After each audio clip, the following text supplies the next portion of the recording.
You don't have to hate yourself to want better. I see a lot of glow up content on me and I like on For You page, and I don't necessarily think they're really bad because if it's coming from a good place of heart. And the question is, to I hate myself because I want better? I don't think that's true. I don't This is so random. But hi guys, happy 4th of July. If you do celebrate it, I just came from a party. It's a firework party. It was so good. It was so loud. The ashes were getting on me, but that's besides the point. If you see, I'm looking at a paper right now because I wrote some points that I want to talk about. And the first point is I hate myself because I want better. I don't think it's a bad thing. I actually think it's a way of acknowledging that I actually like myself enough to want better. And you shouldn't feel any shame for wanting to be better. You know what I mean? Because I understand that there is another version of me that I have been neglecting, and that needs to be addressed. And if I don't address it at the very moment, you're gonna have resentment towards yourself in the future, and that resentment could seep over into the people in your life, and you slowly start resenting them because you feel like you're neglecting yourself, so you're pushing that resentment towards other people. You know what I mean? And I think with our society, and especially for social media, and especially for women, that we have been taught that wanting better stuff for us is you actually hate yourself. This is just an out of example. I will speak it in terms of dating, but when a woman of color dates somebody outside of her race, people immediately come to a conclusion that she hates her race, right? And she hates herself in conclusion. And I don't think that's true.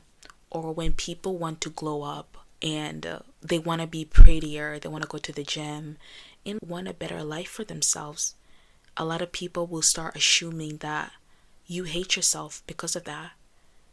But I don't think that's the case. I don't have to hate myself to want better. You actually like who you are, but you're also honoring and realizing that there could be a version of you that you're neglecting that needs to get better. But that does not mean you hate your current self, and there shouldn't be any guilt surrounding that. And I don't think it necessarily means that you are unhappy with who you are. You may be happy with who you are, but still wanting more. And they shouldn't be any shame with that. You know what I mean? I already said this, but wanting more for yourself does not automatically mean you hate who you are, your current version, I should say. Maybe choosing yourself doesn't always look like accepting who you are. Maybe it looks like you're believing you are worth the effort it takes to become better. I don't know if I said that right, but I meant to say that maybe choosing yourself doesn't always look like accepting who you are. Maybe sometimes it looks like believing you're worth the effort it takes to become better. You are worth the effort, and it's not because it's not obviously, if you need help, guys, seek help.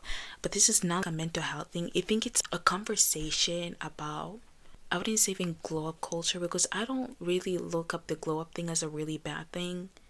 Because do whatever you want as long as it's not affecting you mentally and other people. You know what I mean? And I say I'm not struggling with that, but I feel like I've been realizing a lot. There's so many things I want to do for myself. And sometimes I'm like, oh, am I just doing it because I never have the thought where it's like I hate myself because of that. I actually believe that I am worth the effort it takes to become better. So I will try to do better. And don't confuse don't confuse dissatisfaction with ambition. Don't confuse those two. You're just ambitious. You're satisfied. You're just very ambitious to become better. But I wrote here in my note that you aren't necessarily unhappy with yourself. You're just aware that you're capable of more.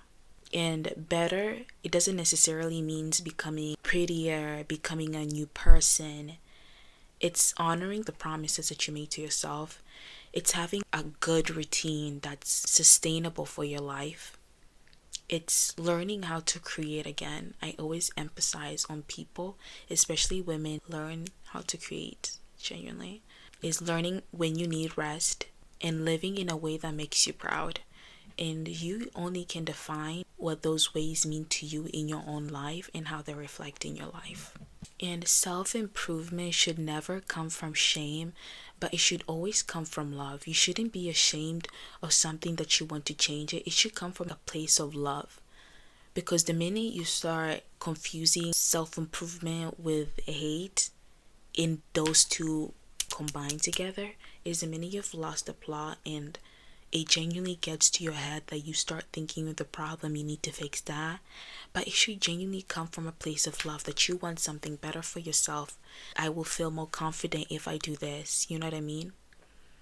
And it becoming better doesn't always necessarily meaning wanting better doesn't necessarily mean that you want to become a whole new person, but it just might mean you're just trying to take care a version of you that you already know that you already have, but it's just maybe not there in that stage, you know what I mean?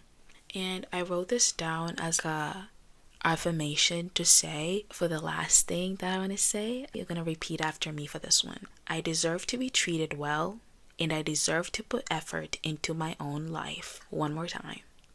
I deserve to be treated well, and I deserve to put effort into my own life. One more time. I deserve to be treated well, and I deserve to put effort into my own life. And that's it, guys. I don't know if this made sense. Please let me know if I got my point across. I think I did, but I'll just see everything. Thank you guys so much for watching, and